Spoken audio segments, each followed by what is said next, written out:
Hello मित्रों, welcome to मंत्रम education. હું પ્રકાશ પ્રજાપતિ આપનું હાર્દિક સ્વાગત કરું છું।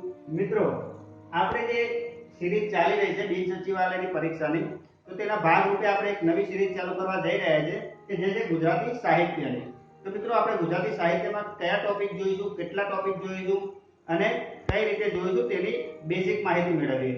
તો સર્વપ્રથમ મિત્રો, ગુજરાતી સાહિત્યમાં આપણે વાત કરીશું પ્રાચીન યુગના ગુજરાતી સાહિત્યની। ત્યારબાદ વાત કરીશું મધ્યકાલીન એટલે કે ભક્તિ યુગ, અને ત્યારબાદ વાત કરીશું અર્વાચીન। તો અર્વાચીનમાં મિત્રો છે સુધાકર યુગ, સાક્ષર યુગ, ગાંધી યુગ અને અનુગાંધી યુગ।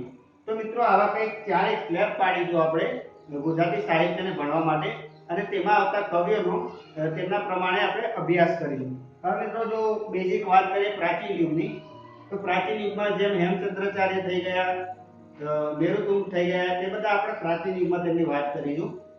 મધ્યકાલીન ભક્તિ યુગમાં આપણે મીરાબાઈ, નરસિંહ મહેતા એ બધાની વાત કરીશું। તે રીતે મિત્રો અર્વાચીનમાં સુધારક યુગ આવશે, સાક્ષર યુગ આવશે, નર્મદ, પ્રેમાનંદ, ગાંધી યુગ, રમેશ પારેખ, અનુગાંધી યુગ કે જેમાં રઘુવીર ચૌધરી ને બધા આપણે બધા જે સાહિત્યકારો છે તેમની આ ચાર સ્લેબમાં આપણે વાત કરીશું, અને એક્ઝામ પોઈન્ટ ઓફ વ્યૂથી જેટલા મહત્વના હશે તે તમામની વાત આપણે ગુજરાતના સાહિત્યમાં કરી લઈશું। તો મિત્રો, જો તમને અમારો વિડીયો ગમતો હોય તો અમારા વિડીયોને લાઈક કરો, શેર કરો તથા અમારી ચેનલ મંત્રમ એજ્યુકેશનને સબસ્ક્રાઇબ કરો। આપણે નેક્સ્ટ લેક્ચરથી ગુજરાતી સાહિત્ય ચાલુ કરી દઈશું। જય હિન્દ મિત્રો।